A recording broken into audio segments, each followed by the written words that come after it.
നമസ്തേ, ഉച്ചവാർത്തയിലേക്ക് സ്വാഗതം. നോക്കാം ഉച്ചവരെയുള്ള പ്രധാന വാർത്തകൾ. രാജ്യസഭയിൽ സുരക്ഷാ പരിശോധനയ്ക്കിടെ പ്രതിപക്ഷ സീറ്റിൽ നിന്ന് നോട്ടുകെട്ട് കണ്ടെത്തി. പണം കണ്ടെത്തിയത് കോൺഗ്രസ് അംഗം മനു അഭിഷേക് സിംഗ്വിയുടെ ഇരിപ്പിടത്തിൽ നിന്ന്. അന്വേഷണം പ്രഖ്യാപിച്ച് രാജ്യസഭാ അധ്യക്ഷൻ ജഗ്ദീപ് ധൻകർ.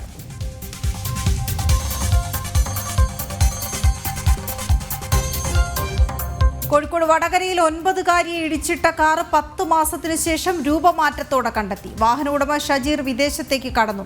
അപകടത്തിന് ശേഷം പെൺകുട്ടി ദൃശാന അബോധാവസ്ഥയിൽ.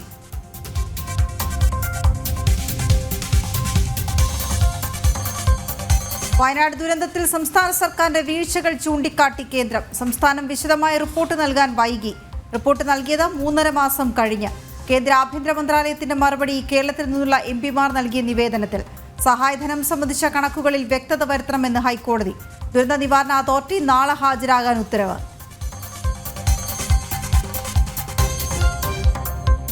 നവീൻ ബാബുവിന്റെ മരണത്തിൽ ഹൈക്കോടതി നിർദ്ദേശിച്ചാൽ അന്വേഷണം ഏറ്റെടുക്കാമെന്ന് CBI. കേസ് പോലീസിൽ നിന്ന് കൈമാറില്ലെന്ന് ഹൈക്കോടതിയിൽ സർക്കാർ. പോലീസിൽ വിശ്വാസമില്ലെന്ന് ആവർത്തിച്ച് ഭാര്യ മഞ്ജുഷ. കേസ് 12-ന് കോടതി വീണ്ടും പരിഗണിക്കും.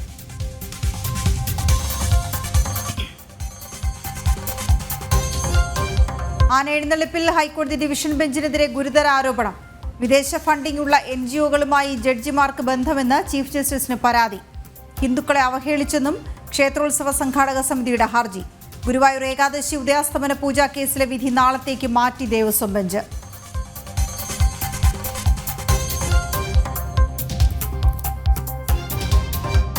RSS പ്രവർത്തകനെ കൊലപ്പെടുത്താൻ ശ്രമിച്ച CPM പ്രവർത്തകർക്ക് 7 വർഷം കഠിന തടവും 75,000 രൂപ പിഴയും ശിക്ഷ.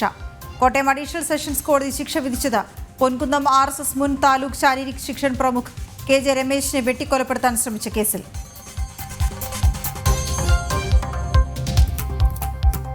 സ്മാർട്ട് സിറ്റി പദ്ധതിയിലെ സർക്കാർ പിന്മാറ്റത്തിൽ വൻ ദുരൂഹത. കരാർ വ്യവസ്ഥകൾ അവഗണിച്ച് ടീകോമിന് നഷ്ടപരിഹാരം നൽകാനുള്ള തീരുമാനം ദുരൂഹം. സ്മാർട്ട് സിറ്റി പദ്ധതിയിലെ 246 ഏക്കർ ഭൂമിയിൽ റിയൽ എസ്റ്റേറ്റ് ഇടപാടിനും ശ്രമം.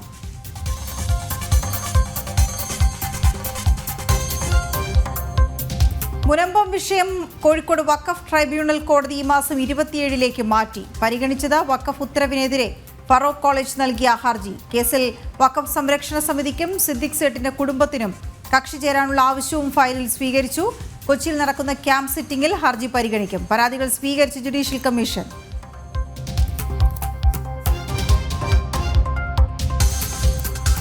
നോക്കാം വിശദമായി. രാജ്യസഭയിൽ സുരക്ഷാ പരിശോധനയ്ക്കിടെ സീറ്റിൽ നിന്ന് നോട്ടുകെട്ട് കണ്ടെത്തി. കോൺഗ്രസ് അംഗം മനു അഭിഷേക് സിംഗ്വിക്ക് അനുവദിച്ച സീറ്റിൽ നിന്നാണ് പണം കണ്ടെത്തിയത്. അന്വേഷണം നടക്കുകയാണെന്ന് രാജ്യസഭാ അധ്യക്ഷൻ ജഗ്ദീപ് ധൻകർ പറഞ്ഞു. വയനാട് ദുരന്തത്തിൽ പ്രത്യേക പാക്കേജ് വൈകുന്നത് സംസ്ഥാന സർക്കാരിന്റെ അനാസ്ഥ കാരണമെന്ന് കേന്ദ്ര ആഭ്യന്തര മന്ത്രാലയം. നാശനഷ്ട കണക്കുകളും ദുരന്ത നിവാരണ പ്രവർത്തനങ്ങളും സംബന്ധിച്ച് സംസ്ഥാന സർക്കാർ വിശദമായ റിപ്പോർട്ട് നൽകിയത് നവംബർ 13-നാണ്. റിപ്പോർട്ട് പരിശോധിച്ച് നടപടി സ്വീകരിക്കുകയാണെന്നും കേരളത്തിൽ നിന്നുള്ള എംപിമാർ നൽകിയ നിവേദനത്തിന് ആഭ്യന്തരമന്ത്രിയുടെ ഓഫീസ് മറുപടി നൽകി.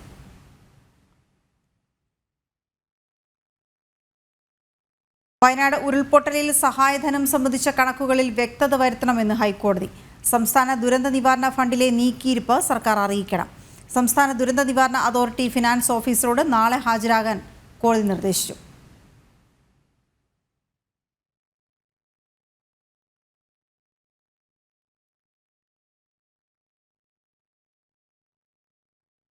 CWCയിൽ 2 വയസ്സുകാരിയെ ആയ ഉപദ്രവിച്ച സംഭവത്തിൽ പ്രതിഷേധിച്ച ശിശുക്ഷേമ സമിതി ഓഫീസിൽ യുവമോർച്ച നടത്തിയ മാർച്ചിൽ സംഘർഷം. പ്രവർത്തകരെ ബലം പ്രയോഗിച്ച് അറസ്റ്റ് ചെയ്ത് നീക്കുകയാണ്.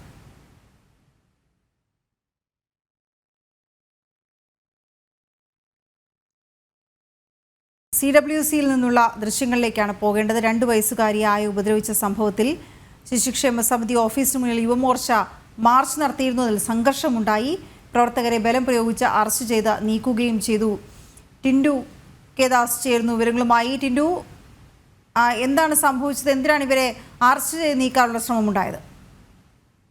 വീണ, അരമണിക്കൂർ മുമ്പാണ് ഈ ശിശുക്ഷേമ സമിതിയിലേക്ക് യുവമോർച്ചയുടെ മാർച്ച് നടന്നത്. വലിയ രീതിയിലുള്ള സംഘർഷം മാർച്ചിലുണ്ടായി. നമുക്കറിയാം 2 ദിവസങ്ങൾക്ക് മുമ്പാണ് ക്രൂരമായിട്ടുള്ള സംഭവം ശിശുക്ഷേമ സമിതിയിൽ നടന്നത്. 2.5 വയസ്സായിട്ടുള്ള കുട്ടിയെ ഉപദ്രവിച്ച സംഭവത്തിൽ ശിശുക്ഷേമ സമിതി പിരിച്ചുവിടണമെന്ന് ആവശ്യപ്പെട്ടുകൊണ്ടാണ് യുവമോർച്ചയുടെ നേതൃത്വത്തിൽ ശിശുക്ഷേമ സമിതിയിലേക്ക് മാർച്ച് നടത്തിയത്. മാർച്ചിൽ സംഘർഷമുണ്ടായി. പ്രവർത്തകർ ബാരിക്കേഡ് തകർത്ത് ശിശുക്ഷേമ സമിതിയുടെ കവാടത്തിലേക്ക് കയറാൻ ശ്രമിച്ചു. ആ സമയത്താണ് പോലീസ് ഇടപെടുന്നതും പോലീസും പ്രവർത്തകരും തമ്മിലുള്ള ഉന്തും തള്ളലിൽ ഒരു പ്രവർത്തകന്റെ തല പൊട്ടി ചോര ഒലിക്കുന്ന സംഭവം ഉണ്ടായി. തുടർന്ന് അറസ്റ്റ് ചെയ്തവരെ മ്യൂസിയം പോലീസ് സ്റ്റേഷനിലേക്കാണ് കൊണ്ടുപോയത്. വലിയ രീതിയിലുള്ള സംഘർഷത്തിലുള്ള പ്രവർത്തകരെ റോഡിലിട്ട് വലിച്ച് പോലീസ് വാഹനത്തിലേക്ക് കയറ്റിയത്. അതോടൊപ്പം തന്നെ ഈ ശിശുക്ഷേമ സമിതി പിരിച്ചുവിട്ടുകൊണ്ട് പുതിയ സമിതി നിയമിക്കണമെന്നും കുട്ടികൾക്ക് സംരക്ഷണം കൊടുക്കണമെന്നും ഒക്കെ ആവശ്യപ്പെട്ടുകൊണ്ട് വലിയ രീതിയിലുള്ള പ്രതിഷേധം ഉണ്ടായിരുന്നു. പ്രതിഷേധത്തിൽ ജലപീരങ്കി ഉൾപ്പെടെയുള്ളവ പ്രയോഗിച്ച് പ്രവർത്തകരെ തടയാമായിരുന്നുവെങ്കിലും പോലീസ് ഒരു കയ്യാങ്കളിയിലേക്ക് കാര്യങ്ങൾ കൊണ്ടെത്തിക്കുകയായിരുന്നു. പ്രവർത്തകർക്കെല്ലാം കൂടെ ഉണ്ടായിരുന്ന പ്രവർത്തകരിൽ ഭൂരിഭാഗം ആളുകൾക്ക് പോലീസിൽ നിന്ന് മർദ്ദനമേൽക്കേണ്ടി വന്നതിൽ വലിയ രീതിയിലുള്ള പ്രതിഷേധമാണ് ശിശുക്ഷേമ സമിതിയിലേക്ക് നടന്നത്. ഈ ശിശുക്ഷേമ സമിതി പിരിച്ചുവിട്ടുകൊണ്ട് പുതിയ സമിതി രൂപീകരിച്ച് കുട്ടികൾക്ക് അവിടെ താമസിക്കുന്ന കുട്ടികൾക്ക് സംരക്ഷണം ഉറപ്പാക്കുക തുടങ്ങിയ ആവശ്യങ്ങൾ ഉന്നയിച്ചുകൊണ്ടായിരുന്നു പ്രതിഷേധ മാർച്ച്. അതേസമയം ഇപ്പോഴെന്താണ് അവസ്ഥ ടിൻഡു? ഈ പ്രതിഷേധം അടങ്ങിയോ? അവിടെ പ്രതിഷേധിച്ച് എല്ലാവരെയും അറസ്റ്റ് ചെയ്ത് നീക്കുന്ന സാഹചര്യമായിരുന്നോ? വീണ, ഈ പ്രവർത്തകരെ എല്ലാവരെയും അറസ്റ്റ് ചെയ്ത് പോലീസ് വാഹനത്തിൽ മ്യൂസിയം പോലീസ് സ്റ്റേഷനിലേക്ക് കൊണ്ടുപോയിട്ടുണ്ട്. വലിയ രീതിയിലുള്ള പോലീസ് സന്നാഹം ഒരുക്കിക്കൊണ്ടാണ് ഇവരെ അറസ്റ്റ് ചെയ്ത് നീക്കിയത്. സംഗീത കോളേജിന്റെ ഭാഗത്ത് വെച്ചാണ് മാർച്ച് പോലീസ് തടഞ്ഞെങ്കിലും ബാരിക്കേഡുകൾ തകർത്തുകൊണ്ടായിരുന്നു പ്രവർത്തകർ അകത്തേക്ക് കയറിയത്. ഈ ബാരിക്കേഡുകൾ തകർത്ത് ശിശുക്ഷേമ സമിതിയുടെ മതിൽ ചാടിക്കടക്കാൻ ശ്രമിക്കുന്ന സമയത്താണ് പോലീസ് ഇവരെ മർദ്ദിക്കുന്ന ഒരു സാഹചര്യം ഉണ്ടായിരുന്നത്. വനിതാ പോലീസ് ഉൾപ്പെടെയുള്ളവർ മർദ്ദിച്ചു എന്നാണ് നമുക്ക് അറിയാൻ സാധിക്കുന്നത്. എന്തായാലും പ്രവർത്തകരുടെ തല പൊട്ടുന്നത് ഉൾപ്പെടെയുള്ള ഒരു സാഹചര്യം ഉണ്ടായി. അതിനുശേഷമായിരുന്നു അറസ്റ്റ് ചെയ്ത് ഇവരെ ഇപ്പോൾ മ്യൂസിയം പോലീസ് സ്റ്റേഷനിലേക്ക് കൊണ്ടുപോയിട്ടുണ്ട്. പോലീസുമായി ഉന്തും തള്ളും ഉണ്ടായി. പോലീസ് ഇപ്പോൾ പ്രവർത്തകരെ അറസ്റ്റ് ചെയ്ത് മാറ്റിയിരിക്കുകയാണ്. CWCയിലേക്ക് യുവമോർച്ച നടത്തിയ മാർച്ചിനെ തുടർന്നാണ് ഈ സംഘർഷത്തിൽ പോലീസ് നടപടി ഉണ്ടായിരിക്കുന്നത്. ശിശുക്ഷേമ സമിതിയിലെ ആയമാർക്കെതിരായ പീഡന പരാതിയിൽ അന്വേഷണം ഇഴയുകയാണ്. കുറ്റക്കാർക്കെതിരെ ഗുരുതര കണ്ടെത്തലുകൾ ഉണ്ടായിട്ടും തുടർ നടപടികൾ വൈകുകയുമാണ്. അതേസമയം ശിശുക്ഷേമ സമിതിയിൽ നടന്ന CPM നേതാക്കളുടെ വഴിവിട്ട നിയമനങ്ങളിൽ നേതൃത്വം മൗനം തുടരുന്നു. തിരുവനന്തപുരം ശിശുക്ഷേമ സമിതിയിൽ കുഞ്ഞിനോട് കൊടും ക്രൂരത കാണിച്ച ആയമാർക്കെതിരെ കാര്യമായ നടപടിയെടുക്കാതിരിക്കുകയാണ്. 2.5 വയസ്സുകാരിയുടെ ജനനേന്ദ്രിയത്തിൽ മുറിവേൽപ്പിച്ച സംഭവത്തിൽ 3 ആയമാരെ അറസ്റ്റ് ചെയ്തെങ്കിലും കാര്യമായ അന്വേഷണം നടക്കുന്നില്ലെന്നാണ് ആക്ഷേപം. കിടക്കയിൽ മൂത്രമൊഴിച്ചതിനാണ് ആയമാർ കുഞ്ഞിനെ ഉപദ്രവിച്ചത്. അജിത, സിന്ധു, മഹേശ്വരി എന്നിവരാണ് പോലീസ് പിടിയിലായത്. ഇവരെ കസ്റ്റഡിയിൽ വാങ്ങാൻ പോലീസ് ഒരുങ്ങുമ്പോഴും CPM അനുഭാവികളായതിനാൽ നടപടി എന്താകുമെന്ന ചോദ്യമാണ് പൊതുസമൂഹം ഉയർത്തുന്നത്. പീഡന പരാതിയിൽ പോക്സോ വകുപ്പുകളടക്കം നിലനിൽക്കെയാണ് അന്വേഷണം ഇഴയുന്നത്. ചോദ്യം ചെയ്യാൻ വരുമ്പോൾ നഖം വെട്ടിയതടക്കം കുറ്റക്കാർക്കെതിരെ ഗുരുതര കണ്ടെത്തലുകൾ ഉണ്ടായിട്ടും തുടർ നടപടികൾ ബോധപൂർവം വൈകിക്കുകയാണ്. കൂടാതെ ശിശുക്ഷേമ സമിതിയിൽ നടന്ന CPM നേതാക്കളുടെ വഴിവിട്ട നിയമനങ്ങളിലും നേതൃത്വം മൗനത്തിലാണ്. തെളിവുകളടക്കം പുറത്തു വന്നിട്ടും നടപടി ഉണ്ടാകുന്നില്ല.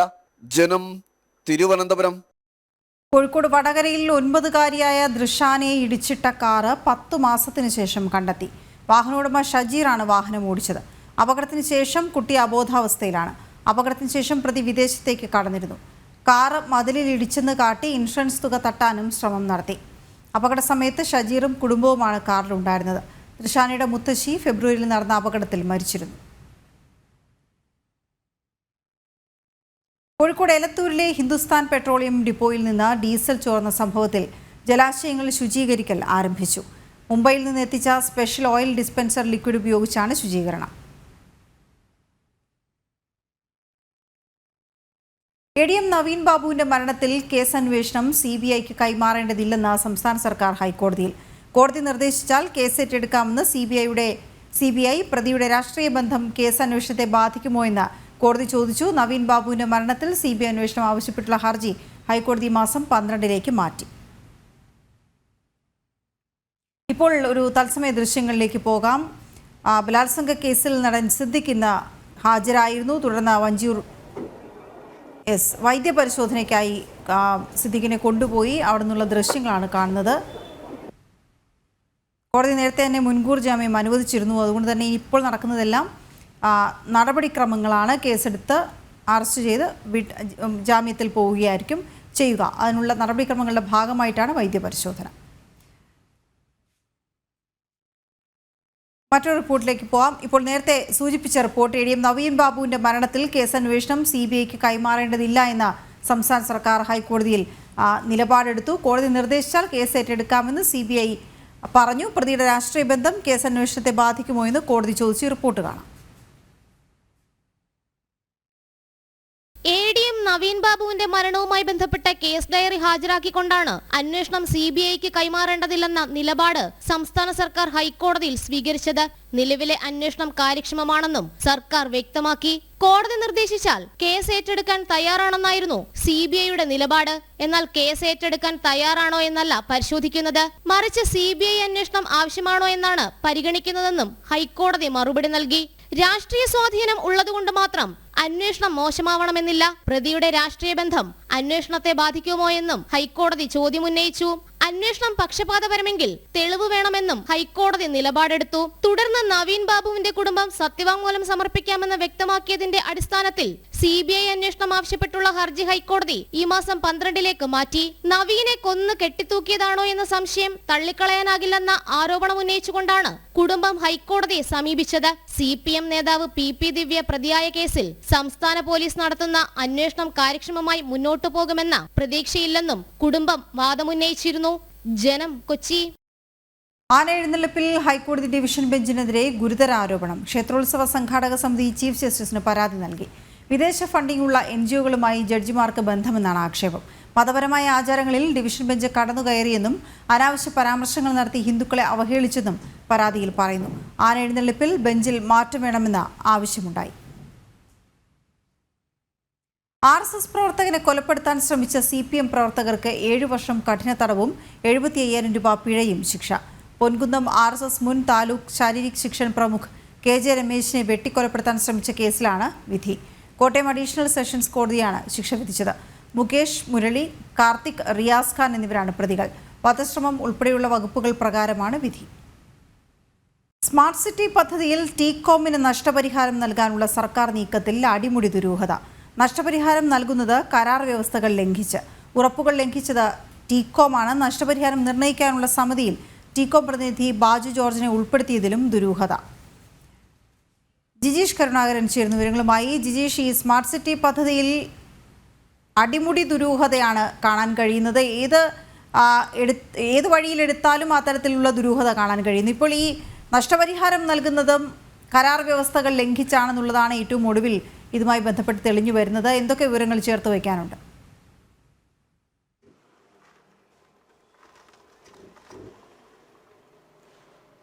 വീണ, തുടക്കം മുതൽ തന്നെ അടിമുടി ദുരൂഹത തന്നെയാണ്. ഈ പറഞ്ഞതുപോലെ തന്നെയായിരുന്നു സ്മാർട്ട് സിറ്റിയുടെ എല്ലാ ഇടപാടുകളിലും ഉണ്ടായിരുന്നത്. കാരണം സ്മാർട്ട് സിറ്റിക്ക് അനുകൂലമായ ഒരു പദ്ധതി യാഥാർത്ഥ്യമാകണം എന്നതിനപ്പുറം TCOMനെ സംരക്ഷിക്കണം, TCOMന്റെ ലാഭക്കണക്കുകളിൽ മെച്ചം മാത്രം ഉണ്ടാകണം എന്ന തരത്തിലായിരുന്നു സർക്കാരിന്റെ ഭാഗത്തു നിന്നുള്ള പ്രവർത്തനങ്ങളെല്ലാം തന്നെ. ഇവിടെ സർക്കാരല്ല, മറിച്ച് TCOM ആണ് ധാരണകളെല്ലാം തന്നെ പൂർണ്ണമായും ലംഘിച്ചിരിക്കുന്നത്.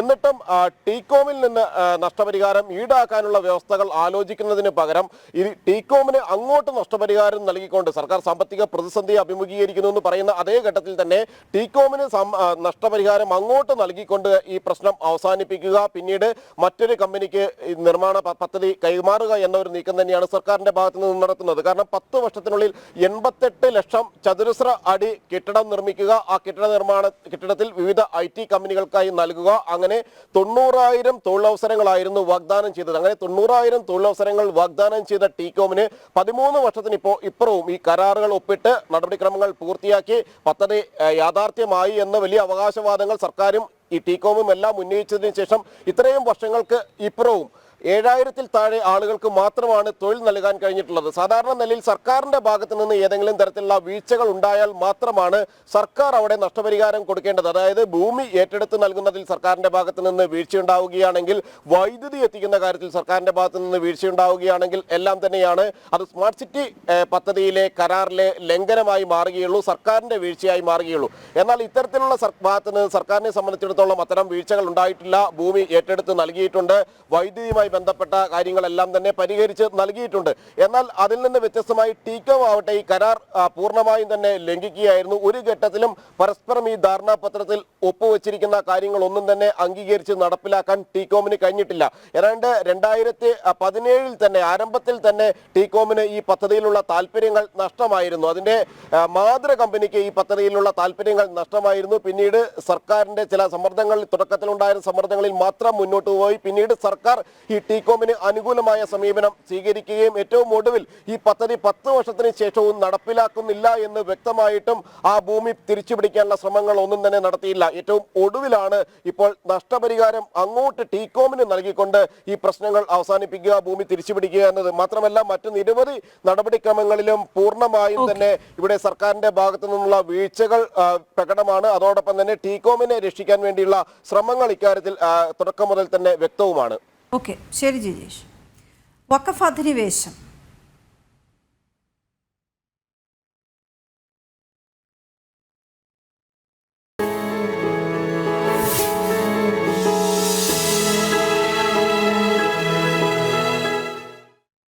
മുനമ്പം ഭൂമി കേസിൽ ഫറൂഖ് കോളേജിന്റെ ഹർജി ഡിസംബർ 27-ലേക്ക് മാറ്റി. കേസ് പരിഗണിക്കുക കൊച്ചിയിലെ വഖഫ് ട്രൈബ്യൂണലിലായിരിക്കും.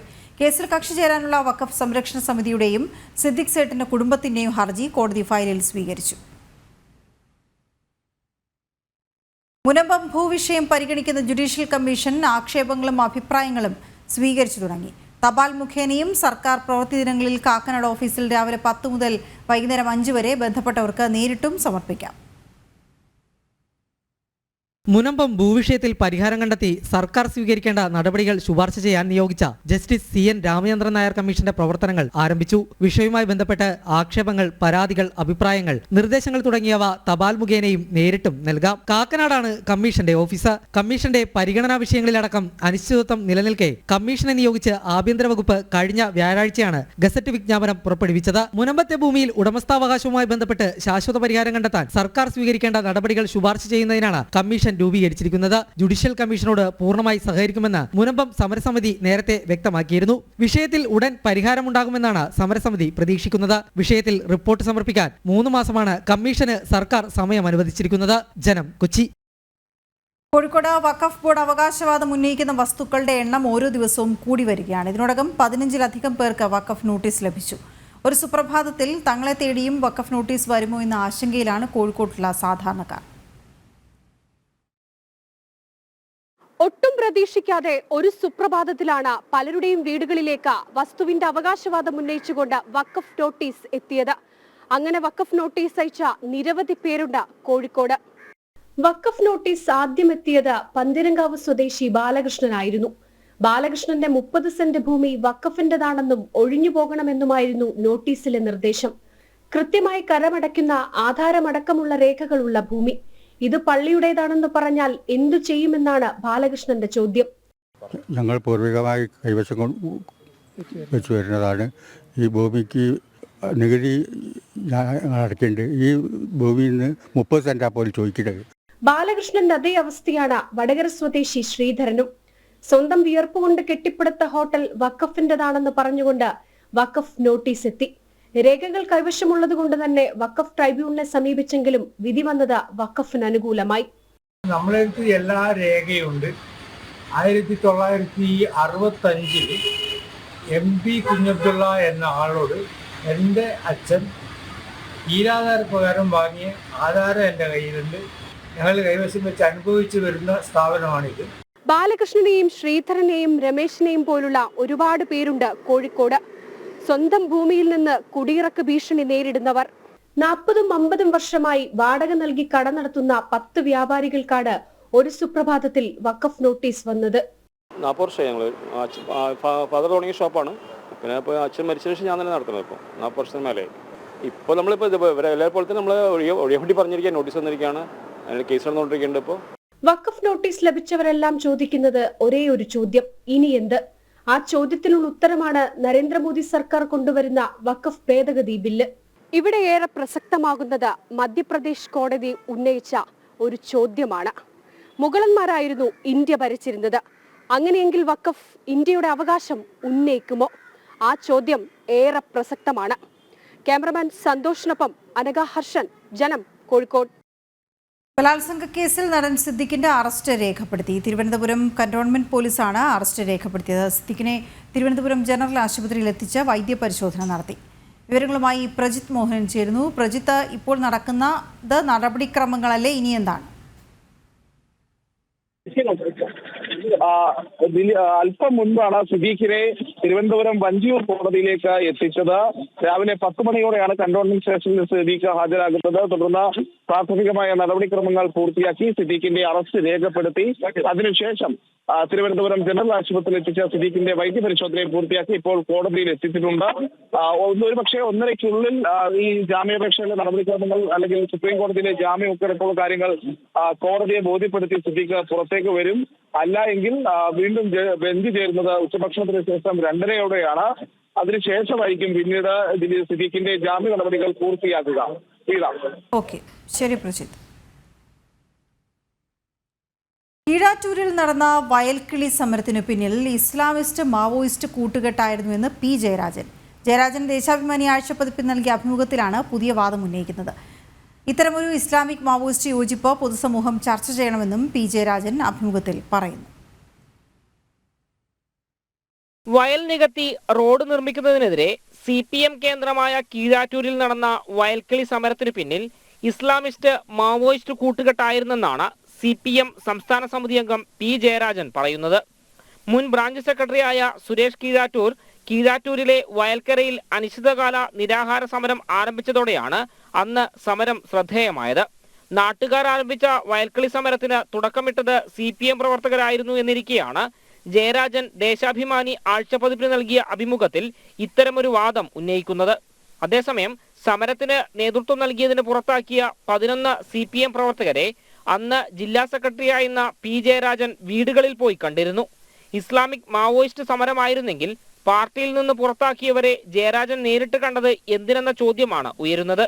ഇതുകൂടാതെ കോഴിക്കോടെ അലൻ താഹ വിഷയവും ജയരാജൻ മാവോയിസ്റ്റ് ഇസ്ലാം ഐക്യത്തിന്റെ ഭാഗമായി പറയുന്നുണ്ട്. ജനം, കണ്ണൂർ. വയലേലകൾ സംരക്ഷിക്കാൻ നാട് നീളെ കൊടികുത്തുന്ന CPM-ന് ഡാറ്റാ ബാങ്കിൽപ്പെട്ട ഭൂമിയിൽ എറണാകുളത്ത് ഇരുനില കെട്ടിടം. എറണാകുളം ചൂർണിക്കരയിൽ നെൽവയൽ തണ്ണീർത്തട സംരക്ഷണ നിയമം കാറ്റിൽ പറത്തിയാണ് CPM-ന് ഓഫീസ് നിർമ്മിക്കാൻ പഞ്ചായത്തിന്റെ അനുമതി. CPM സംസ്ഥാന സെക്രട്ടറി MB ഗോവിന്ദന്റെ പേരിൽ വാങ്ങിയ ഭൂമിയിലാണ് ചട്ടങ്ങൾ മറികടന്നുള്ള നിർമ്മാണം.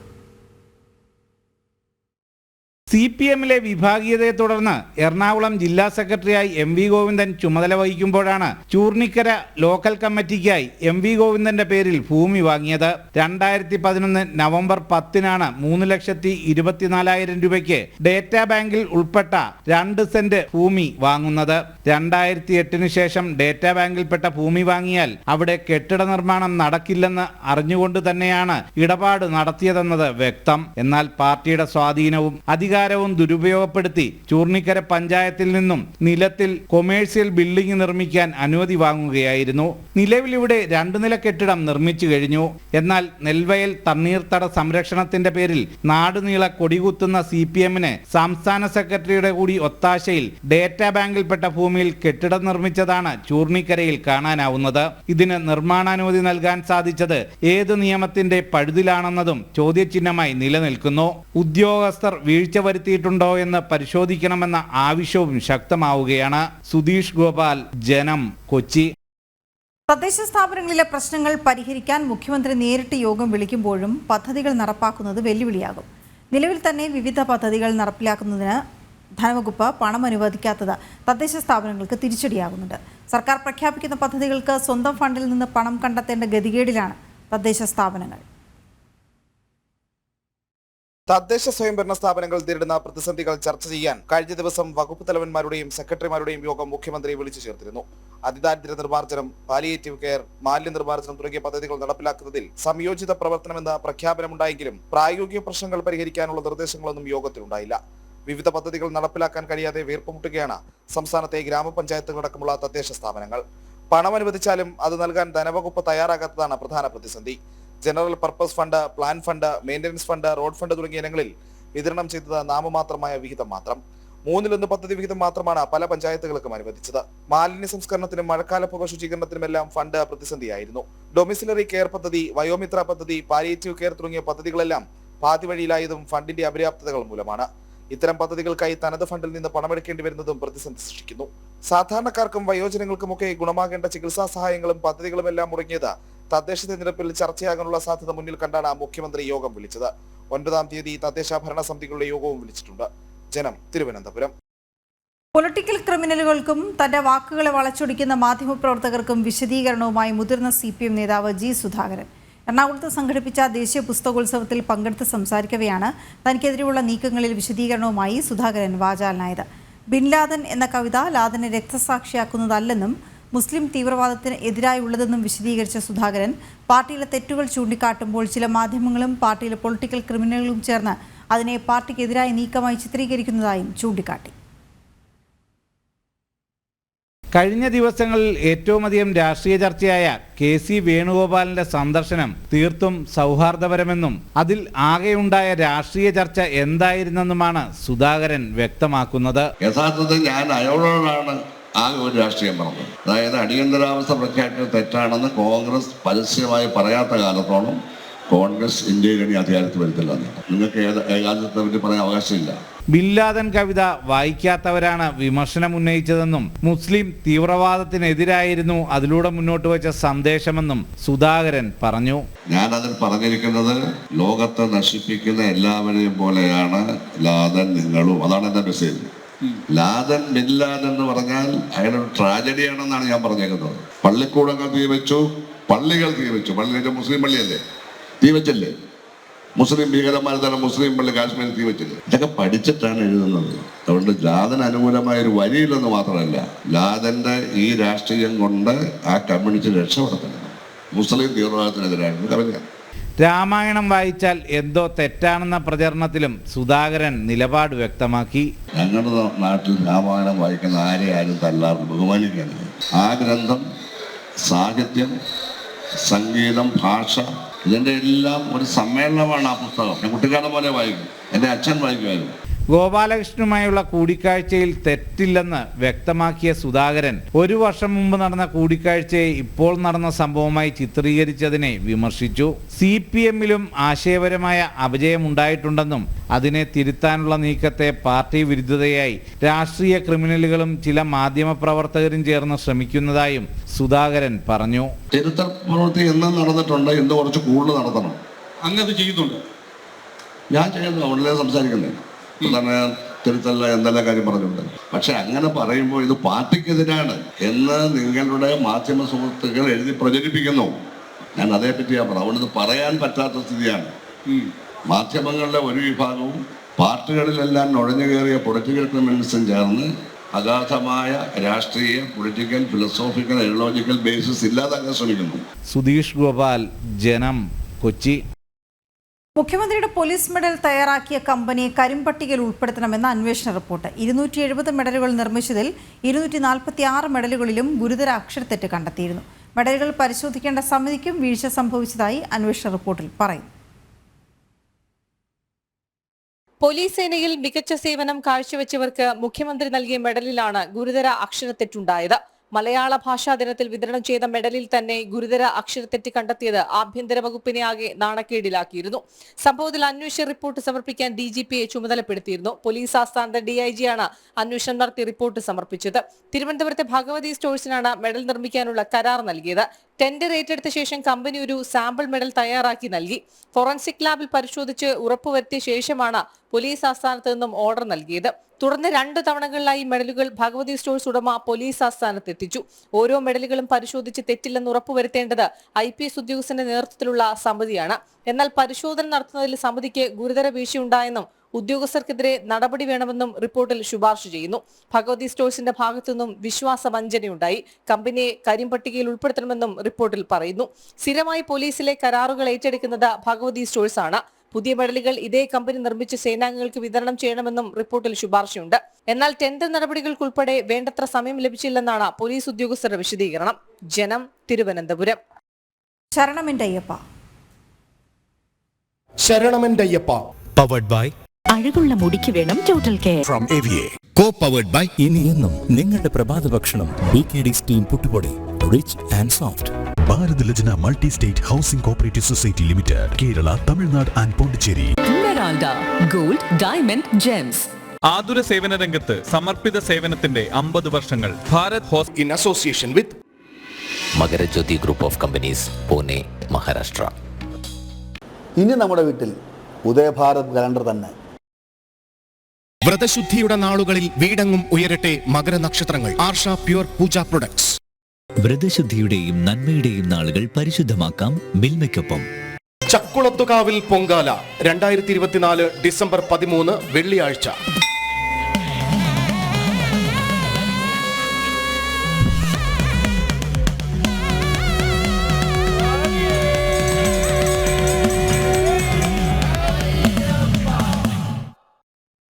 ശബരിമലയിൽ ഇന്ന് ശക്തമായ സുരക്ഷ. ഡിസംബർ 6 മുൻനിർത്തിയാണ് സുരക്ഷാ ക്രമീകരണങ്ങൾ പോലീസ് ഏർപ്പെടുത്തിയത്.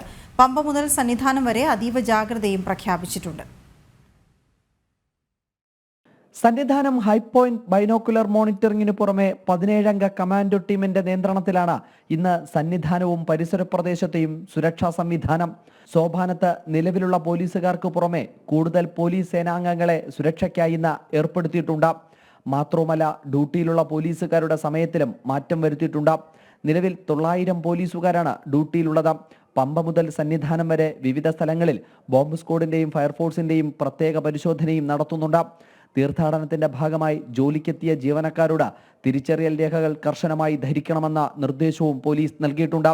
സന്നിധാനം മുതൽ മാളികപ്പുറം വരെ ഭക്തർ മൊബൈൽ ഫോൺ ഉപയോഗിക്കാനും പാടില്ല. കുറച്ച് സുരക്ഷ വർദ്ധിപ്പിച്ചിട്ടുണ്ട്, അതുപോലെ തന്നെ നിരീക്ഷണവും വർദ്ധിപ്പിച്ചിട്ടുണ്ട്. പക്ഷേ ഭക്തജനങ്ങൾക്ക് നിയന്ത്രണങ്ങളൊന്നും ഏർപ്പെടുത്തിയിട്ടില്ല. അവരുടെ സുഗമമായ ദർശനം നടത്താൻ വേണ്ടിയുള്ള എല്ലാ സൗകര്യങ്ങളും നമ്മൾ ചെയ്യുന്നു. പിന്നെ ജനങ്ങളുടെ ഇടയിൽ ഒരു കോൺഫിഡൻസ് വർദ്ധിപ്പിക്കാൻ വേണ്ടിയാണ് ഇങ്ങനത്തെ എക്സസൈസ് ചെയ്തേക്കുന്നത്. സുരക്ഷാ ക്രമീകരണങ്ങളുടെ ഭാഗമായി വിവിധ സേനാംഗങ്ങളുടെ നേതൃത്വത്തിൽ കഴിഞ്ഞ ദിവസം സന്നിധാന പരിസരത്ത് പരേഡുകൾ സംഘടിപ്പിച്ചിരുന്നു. ഇതിനു പുറമെ ആകാശമാർഗമുള്ള പരിശോധനകളും ഏർപ്പെടുത്തിയിട്ടുണ്ട്. ജനം, സന്നിധാനം. സംസ്ഥാനത്തെ വൈദ്യുതി നിരക്ക് വർധന സംബന്ധിച്ച ഉത്തരവ് ഇന്നിറങ്ങും. കഴിഞ്ഞ ദിവസം റെഗുലേറ്ററി കമ്മീഷൻ അംഗങ്ങൾ മുഖ്യമന്ത്രിയുമായി ചർച്ച നടത്തിയതിലാണ് തീരുമാനം. 10 പൈസ മുതൽ 20 പൈസ വരെ വർദ്ധിപ്പിക്കാനാണ് സാധ്യത. 35 പൈസ വർദ്ധിപ്പിക്കണമെന്നാണ് KSEB റെഗുലേറ്ററി കമ്മീഷനോട് ആവശ്യപ്പെട്ടിട്ടുള്ളത്. 6% വർധനയാണ് ലക്ഷ്യം. 50 യൂണിറ്റിന് താഴെ വൈദ്യുതി ഉപയോഗിക്കുന്നവർക്ക് ചാർജ് വർധന ബാധിക്കില്ല. കൂടുതൽ ഇളവുകൾ ചർച്ചകൾക്ക് ശേഷം മാത്രമായിരിക്കും. വേനൽക്കാല താരിഫ് ഒഴിവാക്കണമെന്ന ആവശ്യം സർക്കാർ മുന്നോട്ട് വയ്ക്കുന്നുണ്ട്. ഡിസംബർ ആദ്യവാരത്തിൽ മുന്നേ നിരക്ക് വർധന കൊണ്ടുവരാനാണ് KSEB നീക്കം. വമ്പൻ പദ്ധതികളില്ലാത്തതിനാൽ KSEBയിലെ സിവിൽ എഞ്ചിനീയർമാരുടെ എണ്ണം വെട്ടിക്കുറയ്ക്കാനുള്ള നീക്കവുമായി ബോർഡ്. അടുത്ത 10 വർഷത്തിനുള്ളിൽ സംസ്ഥാനത്ത് KSEBയുടെ 150 മെഗാവാട്ട് പദ്ധതികൾ നടപ്പിലാക്കില്ലെന്ന് ചൂണ്ടിക്കാട്ടിയാണ് നടപടി. ഫീൽഡ് ജോലി ചെയ്യാൻ എഞ്ചിനീയർമാർക്ക് താല്പര്യമില്ലാത്തതും മറ്റൊരു കാരണമാണ്. സംസ്ഥാനത്ത് അടുത്ത 10 വർഷത്തിനുള്ളിൽ വമ്പൻ പദ്ധതികളൊന്നും KSEB നടത്താൻ ഉദ്ദേശിക്കുന്നില്ല. ഇത് ചൂണ്ടിക്കാട്ടിയാണ് സിവിൽ എഞ്ചിനീയർമാരെ വെട്ടിക്കുറയ്ക്കാനുള്ള തീരുമാനത്തിലേക്ക് KSEB കടക്കുന്നത്. ഇടുക്കി ശബരി പോലുള്ള 1500 മെഗാവാട്ടിന്റെ പദ്ധതികൾ KSEB നടപ്പിലാക്കിയിരുന്നുവെങ്കിലും സമീപകാലത്തിൽ അത്തരത്തിലുള്ള പദ്ധതികൾ നടത്താനും ഉദ്ദേശിക്കുന്നില്ല. കഴിഞ്ഞ വർഷത്തിനുള്ളിൽ 100 മെഗാവാട്ടിന്റെ പദ്ധതികൾ മാത്രമാണ് KSEB നടപ്പിലാക്കിയിട്ടുള്ളത്. 150 മെഗാവാട്ടിൽ താഴെയുള്ള പദ്ധതികൾ മാത്രമേ നിലവിൽ KSEBയുടെ പരിഗണനയിലുള്ളൂ. ഈ സാഹചര്യത്തിൽ സിവിൽ എഞ്ചിനീയർമാര് അധിക ബാധ്യതയെന്നാണ് KSEB ചെയർമാന്റെ വിലയിരുത്തൽ. കൂടാതെ ഫീൽഡ് വർക്കിന് പോകാത്ത സിവിൽ എഞ്ചിനീയർമാരുടെ എണ്ണവും വർദ്ധിക്കുന്നു. ഇതൊക്കെ KSEBക്കും സർക്കാരിനും അധിക ബാധ്യതയാണ്. വിവിധ സർവീസ് സംഘടനകളുമായി കൂടിയാലോചിച്ച് 50% സിവിൽ എഞ്ചിനീയർ ഉദ്യോഗസ്ഥരെ അടുത്ത സാമ്പത്തിക വർഷത്തിനുള്ളിൽ പരിമിതപ്പെടുത്താനാണ് നീക്കം. ജനം, തിരുവനന്തപുരം. ശബരിമലയിൽ നടൻ ദിലീപ് VIP ദർശനത്തിന് വിമർശനവുമായി ഹൈക്കോടതി. തിങ്കളാഴ്ച വിശദമായ റിപ്പോർട്ട് നൽകാൻ ദേവസ്വം ബോർഡിന് ഹൈക്കോടതി നിർദ്ദേശം നൽകി. സ്ത്രീകളും കുട്ടികളും ഉൾപ്പെടെയുള്ളവരെ തടഞ്ഞത് എന്തിനെന്നും കോടതിയലക്ഷ്യ നടപടികൾ സ്വീകരിക്കുമെന്നും ഹൈക്കോടതി വ്യക്തമാക്കി. രേഷ്മ ബാബു ചേരുന്ന വിവരങ്ങളുമായി. രേഷ്മ, നടൻ ദിലീപിന്റെ സന്ദർശനവുമായി ബന്ധപ്പെട്ട കോടതി എങ്ങനെയാണ് ഇടപെട്ടത്? എന്താണ് വിവരങ്ങൾ? ശബരിമലയില് നട അടയ്ക്കുന്നതിന് തൊട്ട് മുൻപാണ് നടൻ ദിലീപ് ദർശനത്തിനെത്തിയത്. ഹരിവരാസനം പാടിത്തീരും വരെ അവിടെ നിൽക്കുകയും ചെയ്തിരുന്നു. ഈ വിഷയത്തിലാണ് ഇപ്പോൾ ഹൈക്കോടതിയുടെ ഭാഗത്തു നിന്നും ഇടപെടലുണ്ടായിരിക്കുന്നത്. ചെറുതായി ഈ വിഷയത്തെ കാണാനാകില്ല എന്നും കോടതിയലക്ഷ്യ നടപടി സ്വീകരിക്കേണ്ടി വരുമെന്നുള്ള ഒരു മുന്നറിയിപ്പ് ദേവസ്വം ബെഞ്ചിന്റെ ഭാഗത്തു നിന്നും ഉണ്ടായി.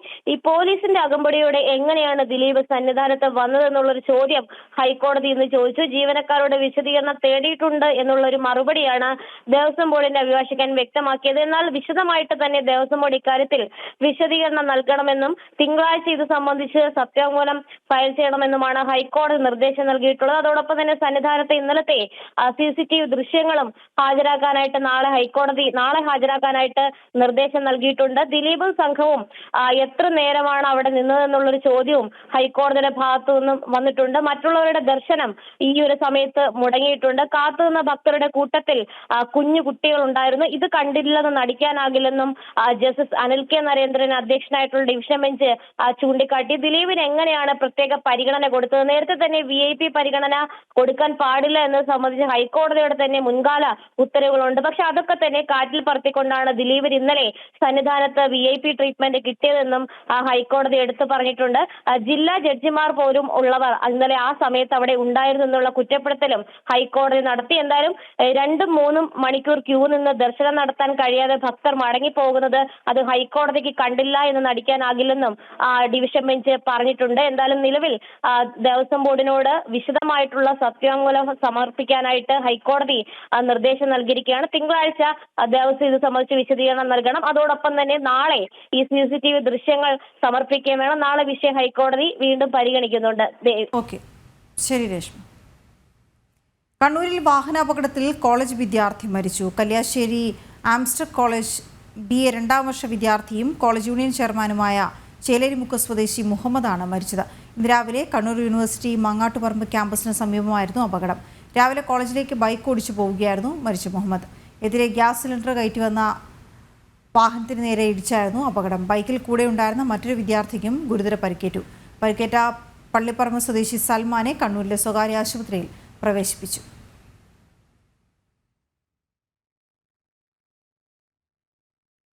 മലപ്പുറം വളാഞ്ചേരിയിൽ കാൽനട യാത്രക്കാരന്റെ കാലിലൂടെ ബസ് കയറി ഇറങ്ങി അപകടം. കാട്ടിപ്പരുത്തി സ്വദേശി സുബ്രഹ്മണ്യനാണ് പരിക്കേറ്റത്. അപകടത്തിൽ സുബ്രഹ്മണ്യന്റെ കാലിന് ഗുരുതരമായി പരിക്കേറ്റു. ഇന്നലെ വൈകിട്ടാണ് സംഭവം ഉണ്ടായത്. തെറ്റായ ദിശയിലൂടെ ബസ് സ്റ്റാൻഡിലേക്ക് കയറുന്നതിനാൽ മേഖലയിൽ അപകടം പതിവെന്ന് നാട്ടുകാർ പറയുന്നു. സംഭവത്തിന്റെ CCTV ദൃശ്യങ്ങൾ പുറത്തുവന്നു.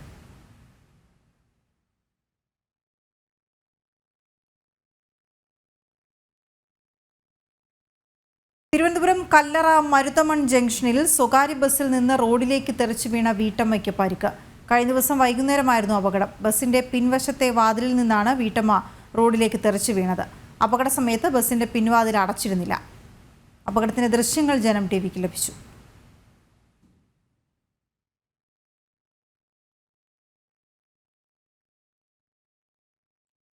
നിക്ഷേപകരെ കണ്ണീർ കുടിപ്പിച്ച മലപ്പുറം ജില്ലയിലെ തെന്നല സർവീസ് സഹകരണ ബാങ്ക്. 100 കണക്കിന് നിക്ഷേപകർ പണം തിരികെ ലഭിക്കാതെ പെരുവഴിയിലാണ്.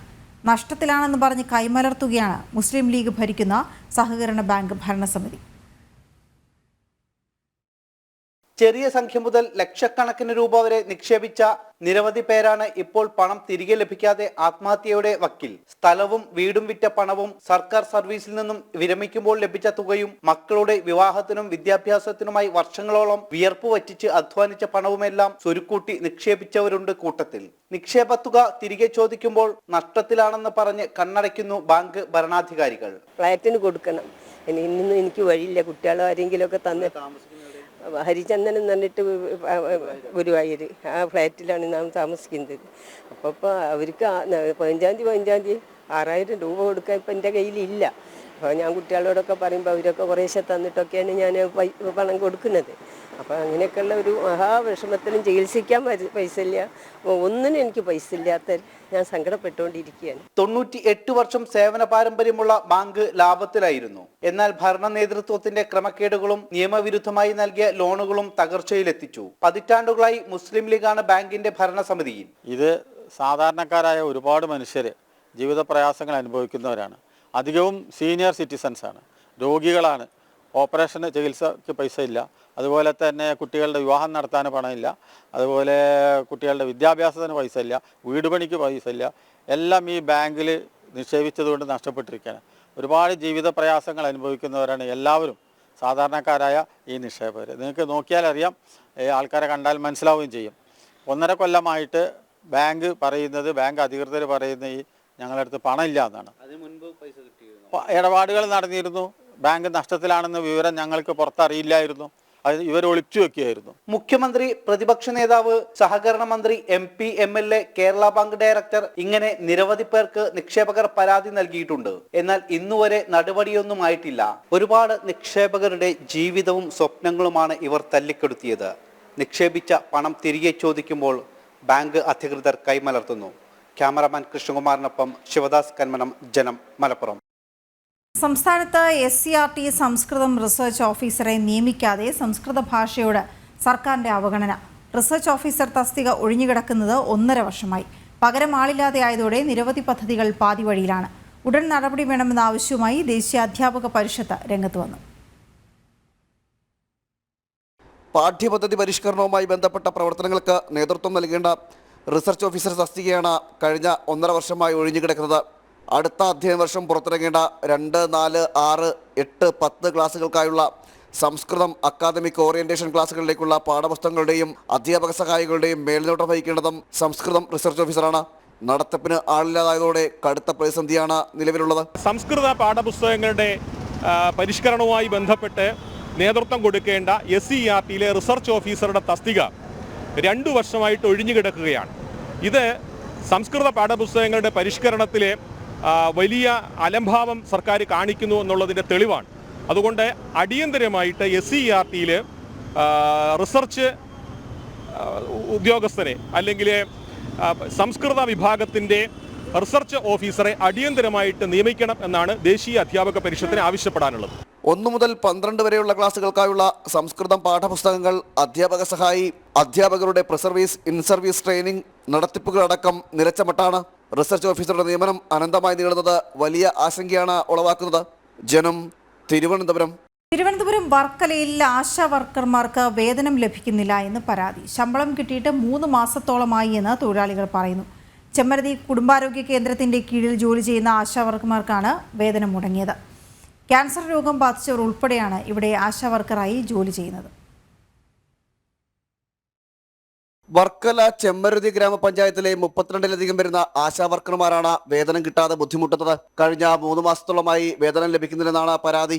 നമ്മുടെ ഓണററി, തുച്ഛമായ ഓണററിയാണ് നമുക്ക് ലഭിക്കുന്നത്. പക്ഷേ 3 മാസം ആയി ഇപ്പോഴാണ് നമുക്ക് ഓണററി ലഭിച്ചിട്ട്. സ്ഥിരമായി ഇങ്ങനെയാണ് സംഭവിച്ചുകൊണ്ടിരിക്കുന്നത്. ഈ ഓണററി മാസം തോറും നമുക്ക് തരിക, അതും തരുന്നത് 7,000 രൂപ. നമ്മളിൽ ഒരാളെ വയ്യാതായ നമുക്ക് ഒരു ചികിത്സാ ആനുകൂല്യവും ഇല്ല. നമ്മൾ ഹെൽത്തിലാണ് വർക്ക് ചെയ്യുന്നതെങ്കിലും ഒരു ESI സൗകര്യം, ഒരു ആനുകൂല്യം നമുക്ക് ഗവൺമെന്റ് അനുവദിച്ചിട്ടില്ല. അർബുദ രോഗബാധിതർ മുതൽ നിരവധി ആരോഗ്യ പ്രശ്നങ്ങളുള്ളവരടക്കം ജീവനക്കാരായുണ്ട്. വേതനം മുടങ്ങിയതോടെ മരുന്ന് വാങ്ങാൻ പോലും കഴിയാത്ത സ്ഥിതിയായി എന്നാണ് പരാതി. ഈ വരുമാനം കൊണ്ട് മാത്രമാണ് ഒരുപാട് ആശമാർ ജീവിക്കുന്നത്. അതിൽ തന്നെ വിധവകളുണ്ട്, ഭർത്താക്കന്മാർ സുഖമില്ലാതെ ഈ ഒറ്റ വരുമാനത്തിൽ ജീവിക്കുന്നവരുണ്ട്. പിന്നെ ഇപ്പം നമ്മളെ ഒരു ചേച്ചി 62 വയസ്സായി, വർക്ക് ചെയ്യാൻ പറ്റുന്നില്ല. കാല് മുട്ട് ഓപ്പറേഷനൊക്കെ ചെയ്തിട്ട് അവരിപ്പോൾ ഈ കഴിഞ്ഞ മാസം മുതൽ റിസൈൻ ചെയ്തു. ഒരു 10 പൈസ ഇല്ലാതെ വെറും കൈയോടെയാണ് ഇറങ്ങിപ്പോയത്. ഇനി മരുന്നിനും ഒക്കെ അവർക്ക് ഒരുപാട് ബുദ്ധിമുട്ടേണ്ടി വരും. കുടുംബാരോഗ്യ കേന്ദ്രത്തിന്റെ കീഴിൽ കഴിഞ്ഞ 16 വർഷമായി ജോലി ചെയ്യുന്ന ജീവനക്കാർക്കാണ് വേതനം ലഭിക്കാത്തത്. മുടങ്ങിയ വേതനത്തിന്റെ കുടിശ്ശിക പോലും തരുന്നില്ലെന്നും ജീവനക്കാർ പരാതിപ്പെടുന്നു. ഈ ജോലിയിൽ തുടരുന്നത് കാരണം മറ്റു ജോലിക്ക് പോകാൻ കഴിയാത്ത സ്ഥിതിയാണെന്നും ജീവനക്കാരുടെ പരാതിയുണ്ട്. ജനം, തിരുവനന്തപുരം. പാലക്കാട് ഒറ്റപ്പാലം അനങ്ങനടിയിൽ നിന്ന് കാണാതായ 3 വിദ്യാർത്ഥിനികളെ കണ്ടെത്തി. ചെർപ്പളശ്ശേരി ബസ് സ്റ്റാൻഡിൽ നിന്നാണ് കുട്ടികളെ കണ്ടെത്തിയത്. വിദ്യാർത്ഥികളെ മടക്കി എത്തിക്കുന്നതിനായി ഒറ്റപ്പാലം പോലീസ് ചെർപ്പളശ്ശേരിയിലേക്ക് തിരിച്ചു. അരുണാലത്തൂർ ചേർന്ന വിവരങ്ങളുമായി. അരുൺ, എപ്പോഴാണ് ഇവരെ കണ്ടെത്താൻ കഴിഞ്ഞത്? പിന്നീട് എന്ത് നടപടിയെടുത്തു? വീണ, അല്പസമയം മുൻപാണ് 3 വിദ്യാർത്ഥികളെയും കണ്ടെത്തിയിരിക്കുന്നത്. അനങ്ങനടി ഹൈസ്കൂളിലെ അഭിരാമി, ഋതുജിത്യ, ശ്രീകല എന്നീ കുട്ടികളെയാണ് രാവിലെ മുതൽ കാണാതായത്. 3 പേരും 9ാം ക്ലാസ് വിദ്യാർത്ഥികളാണ്. ക്ലാസ്സിൽ ഹാജരാവാത്ത വിദ്യാർത്ഥികളുടെ ലിസ്റ്റ് ക്ലാസ് അധ്യാപകർ രക്ഷിതാക്കളുടെ ഗ്രൂപ്പിൽ ഇട്ടിരുന്നു. പിന്നീടാണ് രക്ഷിതാക്കൾ കുട്ടികൾ സ്കൂളിലേക്ക് പോകുന്നിരുന്നതെന്ന് സ്കൂൾ അധികൃതരെ അറിയിച്ചത്. എന്നാൽ കുട്ടികൾ സ്കൂളിൽ എത്തിയിരുന്നില്ല. തുടർന്ന് അധ്യാപകർ പോലീസിനെ വിവരം അറിയിക്കുകയായിരുന്നു. ഒറ്റപ്പാലം പോലീസ് ഉൾപ്പെടെ കുട്ടികൾക്കായിട്ട് അന്വേഷണം വ്യാപകമായി നടത്തുകയായിരുന്നു. ഏതായാലും ഇവർ NCC യൂണിഫോമിൽ വീട്ടിൽ നിന്ന് ഇറങ്ങിയെന്നും പിന്നീട് കളർ ഡ്രസ്സുകൾ കയ്യിൽ കരുതിയിരുന്നതെന്നും ഉൾപ്പെടെയായിരുന്നു അവരുടെ സഹപാഠികളായ മറ്റു വിദ്യാർത്ഥികൾ അധ്യാപകരോട് പറഞ്ഞിരുന്നത്. ഇത് കേന്ദ്രീകരിച്ചാണ് പോലീസ് അന്വേഷണം നടത്തിയത്. ഏതായാലും കുട്ടികളെ കണ്ടെത്താൻ കഴിഞ്ഞിട്ടുണ്ട്.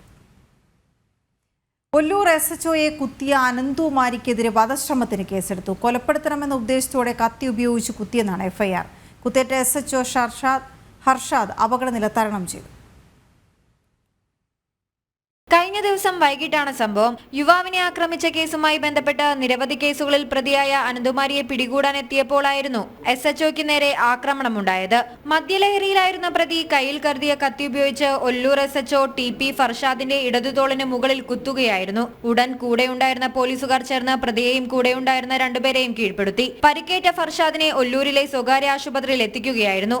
SHO ഫർഷാദ് അപകടനില തരണം ചെയ്തിട്ടുണ്ട്.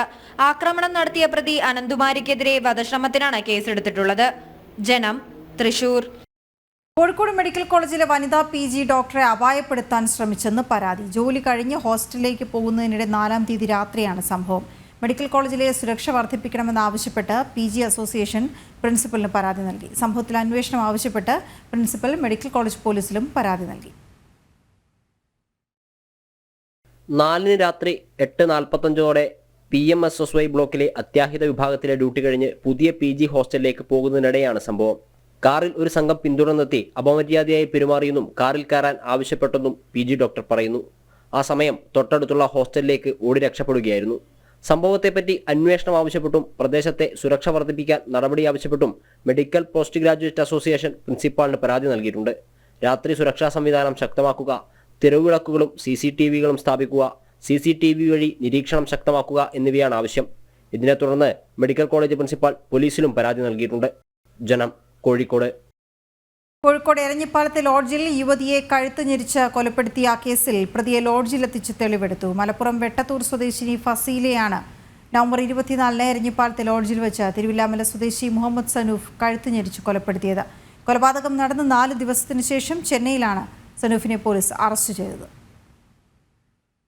തമിഴ്നാട് തീരത്ത് വീണ്ടും ന്യൂനമർദ്ദം. ബംഗാൾ ഉൾക്കടലിലെ ചക്രവാത ചുഴി ന്യൂനമർദ്ദമാകുമെന്ന് കാലാവസ്ഥാ നിരീക്ഷണ കേന്ദ്രം മുന്നറിയിപ്പ് നൽകി. മത്സ്യത്തൊഴിലാളികൾക്ക് ജാഗ്രതാ നിർദ്ദേശം നൽകി. രശ്മി കാർത്തിക് ചേരുന്ന വിവരങ്ങളുമായി. രശ്മി, ഒരു ന്യൂനമർദ്ദം കഴിഞ്ഞ അതിൻ്റെ വലിയ പ്രശ്നത്തിലാണ് തമിഴ്നാട് ഉള്ളത്. ഇപ്പോൾ ഈ ന്യൂനമർദ്ദം എങ്ങനെയാണ് അതിൻ്റെ ഒരു സ്വഭാവം, മറ്റ് വിവരങ്ങൾ? യെസ്, ന്യൂനമർദ്ദം നിലവിൽ ഇപ്പോൾ കഴിഞ്ഞതേ ഉള്ളൂ. അതിന്റെ ആഘാതം വലുതായിരുന്നു. തുടർച്ചയായി മഴ പെയ്യുകയും നിരവധി തരത്തിലുള്ള വലിയ രീതിയിലുള്ള നാശനഷ്ടങ്ങൾ ഉണ്ടാവുകയും ചെയ്തു. അതിന് പിന്നാലെയാണ് ഇപ്പോൾ വീണ്ടും ഒരു ന്യൂനമർദ്ദം കൂടി രൂപപ്പെടുന്നുണ്ട് എന്നുള്ളൊരു വാർത്ത കാലാവസ്ഥാ നിരീക്ഷണ കേന്ദ്രം നൽകുന്നത്. ബംഗാൾ ഉൾക്കടലിലെ ചക്രവാത ചുഴി അത് ന്യൂനമർദ്ദമാകും എന്നുള്ളതാണ് കാലാവസ്ഥാ നിരീക്ഷണ കേന്ദ്രത്തിന്റെ പുതിയ മുന്നറിയിപ്പിൽ പറയുന്നൊരു കാര്യം.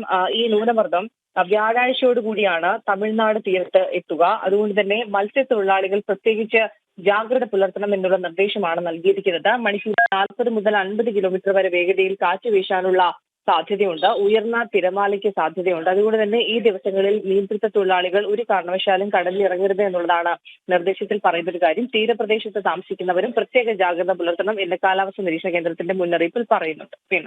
ഓക്കെ, ശരി രശ്മി. തൃശൂർ വടക്കാഞ്ചേരി കുണ്ടന്നൂരിൽ വൻ കഞ്ചാവ് വേട്ട. പിക്കപ്പ് വാനിൽ കടത്തുകയായിരുന്ന 80 കിലോ കഞ്ചാവ് പിടികൂടി. സംഭവത്തിൽ തമിഴ്നാട് സ്വദേശികളായ 3 പേർ പിടിയിലായി. ധർമ്മപുരി സ്വദേശികളായ പൂവരശ്, മണി, ദിവിത് എന്നിവരാണ് പിടിയിലായത്. ആനന്ദ് പുത്തൂർ വിവരങ്ങൾ നൽകും. ആനന്ദ്, എന്താണ് വിവരങ്ങൾ? വീണ, ഈ ക്രിസ്മസ് കാലം മുന്നിൽ കണ്ട് വിതരണത്തിനായി എത്തിച്ച കഞ്ചാവാണ് പിടികൂടിയത് എന്നാണ് ലഭിക്കുന്ന വിവരം. 42 ചാക്കുകളിലായി ആണ് പിക്കപ്പ് വാനിൽ ഈ കഞ്ചാവ് കടത്തിയിരുന്നത്. പോലീസിന് ലഭിച്ച രഹസ്യ വിവരത്തെ തുടർന്ന് ഈ അർദ്ധരാത്രിയിൽ നടത്തിയ ഈ പ്രത്യേക പരിശോധനയിലാണ് ഈ സംഘം പിടിയിലായത്. പോലീസിനെ കണ്ട് 2 പേർ ഇറങ്ങി ഓടി. തമിഴ്നാട് ധർമ്മപുരി സ്വദേശികളായ പൂവരശി, മണി, ദിവിത്ത് എന്നിവരാണ് പോലീസ് കസ്റ്റഡിയിലുള്ളത്. വടക്കാഞ്ചേരി പോലീസും സിറ്റി ഡാൻസ് ഓഫ് ടീം സംയുക്തമായാണ് പരിശോധന നടത്തിയത്. ഈ വടക്കാഞ്ചേരി, എരുമപ്പെട്ടി, കുന്നംകുളം മേഖലകളിൽ വിതരണത്തിനായാണ് ഈ കഞ്ചാവ് എത്തിച്ചതെന്നും പരിശോധനയിൽ കണ്ടെത്തിയിട്ടുണ്ട്. എന്തായാലും ഈ കഞ്ചാവിന് ഓർഡർ നൽകി എത്തിച്ച ആളുകൾക്കായി പോലീസ് അന്വേഷണം ആരംഭിച്ചിട്ടുണ്ട്. ഓക്കെ, ശരിയാണ്. കണ്ണൂർ ചൊക്ലിയിൽ കടയ്ക്ക് മുന്നിൽ കുഴഞ്ഞു വീണ യുവതിക്ക് പ്രഥമ ശുശ്രൂഷ നൽകി രക്ഷകരായി 3 വിദ്യാർത്ഥികൾ. ചൊക്ലി VP ഓറിയന്റൽ സ്കൂളിലെ 6ാം ക്ലാസ് വിദ്യാർത്ഥികളായ ആയിഷ അലോന, ഖദീജ കുബ്ര, നഫീസത്തുൽ മിസ്രിയ എന്നിവരാണ് ആ 3 മിടുക്കികൾ. രാവിലെ അധ്യാപകർ ക്ലാസ്സിൽ പഠിപ്പിച്ച പാഠമാണ് അത്യാവശ്യ ഘട്ടത്തിൽ വിദ്യാർത്ഥികൾ പ്രായോഗികമാക്കിയത്. കുഴഞ്ഞു വീണ യുവതിക്ക് പ്രാഥമിക ശുശ്രൂഷ നൽകുന്ന CCTV ദൃശ്യങ്ങൾ കാണാം.